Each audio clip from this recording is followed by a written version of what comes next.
but here's my 200, guys. Now, one other thing that can cause, why is the hood up? One other thing could cause, a lot of things can cause no crank. There you go. So what needs to happen is you need to diagnose the car. Simple as that, guys. All right, so let's see what we got going on, guys. All right, let's take one key. I got electric. Yep. Wow. Absolutely nothing. And I can feel the key cylinder making, the turn to close the contacts. Okay, guys, one or two things I will have to do. I'm going to start with a skim test, a key test. I need to make sure, guys, y'all understand how starter relay work. That's why I typically do all my no crank diagnostics. Okay, there's no need to do no start diagnostic at the starter relay because your car is cranking over. There's no need to do a no start diagnostic at the starter relay. Okay, but however, you can do a no crank diagnostic at the starter relay. Okay, remember, guys, typical ISO relay, pin 30 is likely powered by a fuse. Pin 86 is likely powered by this. When I turn this, 12 volts should be on pin 86, 12 volts, 12 volts, 12 volts. Pin 85 likely a ground signal from the PCM, okay, which you must have in order to start. And of course, 87 goes to the load, which in this case, the starter. Now, I've always had problems with pin 85. All right, that is the ground signal from the PCM. But guys, there's some input even that PCM is looking for to allow that ground signal to get to the starter relay. Let's go with a few inputs such as this, your gear selector. It has to see that the car is either in park or neutral. Guys, that is a safety mechanism in place to prevent you from cranking the car in the event you're not in park or neutral. There's no reason you should be cranking the car in reverse or drive. You could potentially move. The transmission could engage, and that could make for a catastrophic injury. So you don't want that. That was put in place for safety. So that PCM is going to trying to look and find out what gear it's in. That's why, guys, a lot of times you can have a no crank because your shifter outside of the transmission. Your gear can be in park, but your shifter could be popped off and it's still stuck in drive. You will not get a no crank because technically the transmission range sensor is snitching on the transmission, telling the computer, wait, the car is in gear. Even though you physically in park or neutral, because the shifter cable is off. Okay, so yes, I'm getting off the deep end right now, but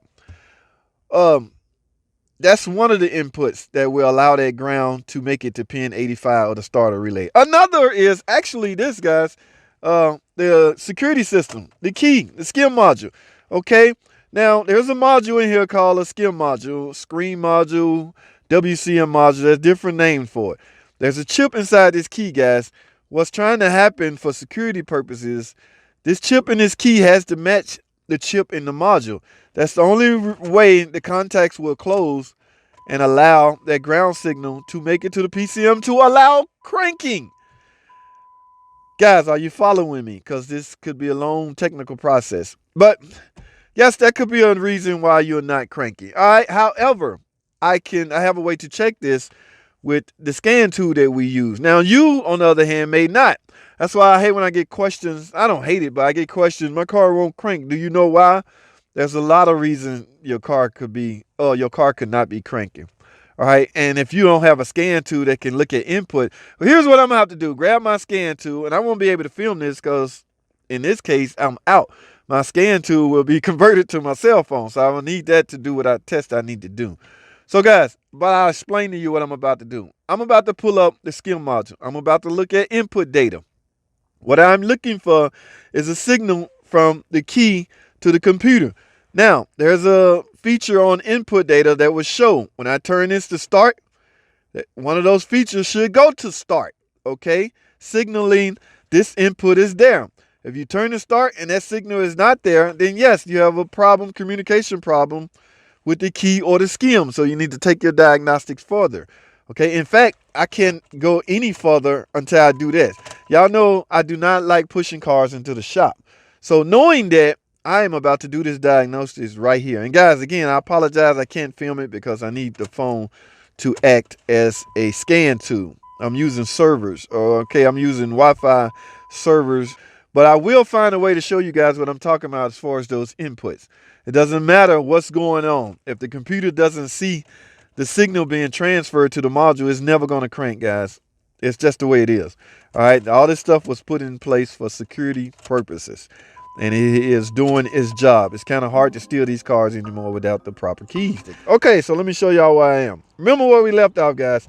I have to find out input, outputs on my scan tool. I have done that. All right, now I've also been led to gain access to the skim module. You know, skim module is housed somewhere around the key cylinder. In this case, right up in here, behind this panel. But guys, in the process of removing the lower panel, guess what I find? Let me go and show y'all. All right, guys. That's right, guys. A lot of electrical stuff going on under here. I don't know if this a alarm system or a pastime. Have you guys heard of pastime? That would give off a little noise, though. I'm not hearing that. Y'all know what I'm talking about? Some of you guys, Tom, know what I'm talking about. Pastime. That is a feature some car lots put in place to basically have total control of the car. They can shut the car down in the event you late on your car payment. But we won't get into that on this video. All right, so yes, after seeing this, guys, yes, there is likely some open circuitry going on somewhere. Now, because these two wires, one is pink and one is red, and it's likely tied in, spliced into the ignition connector, ignition switch connector, which it is. I can see it right here. One would think I can just jump this off to this and close the circuit and try to start it, but I don't want to do that, guys. I don't know if these are live circuits or not, guys. But however, I had the bright idea. Let's go out under the hood and gain access to the starter relay. Y'all remember we talked about the starter relay in part 1? Well, that's where it would come in handy at right now. Okay, so I can see if I'm actually getting the 12-volt signal from the ignition switch when I turn it to crank position. All right. Somebody got it spliced. This little box right here, likely the module. I don't know what kind of, this is not my car. I don't know what's installed, but it's obviously interrupting the starting or the cranking situation. Okay, so guys, let's go under the hood. Let's take a look at this starter relay. If it even had one, I don't know. I can't keep up with this stuff, guys. I don't know what years did away with starter relays. Some of them, the starter output is done by a controller. Oh man, this car has a TIPM, guys. So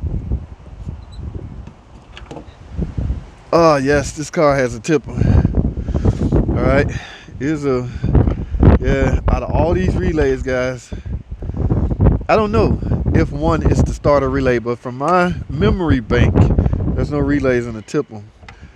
The starter relay output, I think, is controlled by the TIPM. But JT, stop thinking and stop guessing, and let's hightail it to a computer or a book and find out why. Because I don't know if one of these is a starter relay. There's no way I can know this by heart or keep this in my memory bank, guys. So your next step you should be doing, that's right, guys, let's get to a computer. Stay tuned, let's get it.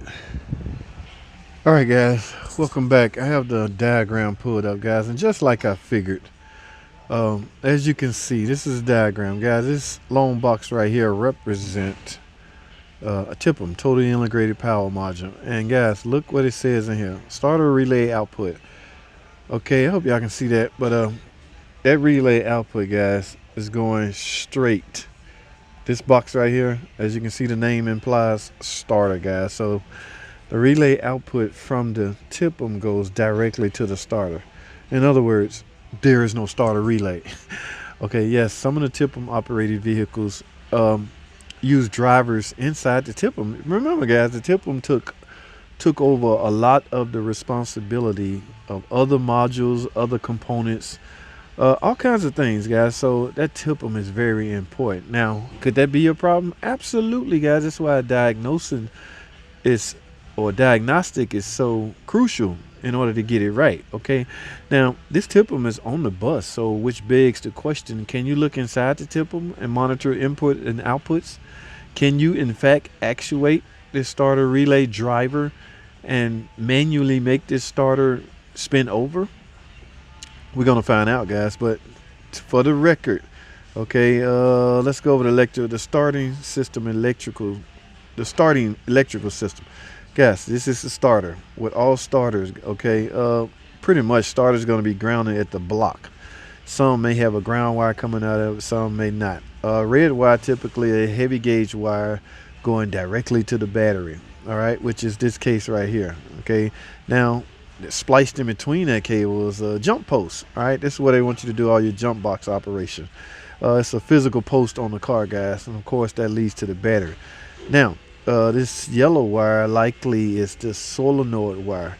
Okay, that is always led to either a starter relay, physical starter relay, or in this case a TIPM, which is the drivers control the starter relay output. All right, now some would have another red cable going directly from the starter positive terminal post directly to the alternator, which is the case here. All right, so that is starter circuit is fairly simple, guys. In a nutshell, this is the PCM. So the PCM was command based on inputs in the PCM. In fact, here's the ignition switch right here. So I assume, yes, the ignition switch is protected by a 10-amp fuse inside the TIPM. Here we go again. So that fuse has to be good. So it's going to be a lot of, first thing first, guys, we're going to find out if I got 12 volt at the ignition switch, which is right here. If I don't, I should inspect this 10-amp fuse number 4 inside the TIPM.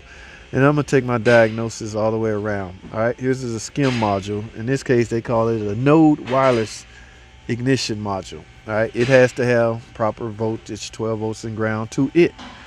All right, so we got a lot of diagnostics to do, guys. So we're going to dissect all of this. Remember, you will not get a crank at all if the inputs inside the PCM are not sufficient to allow output to leave the TIPM or to leave the PCM and go to the TIPM, which will, the TIPM is responsible for supplying the output to the actual starter.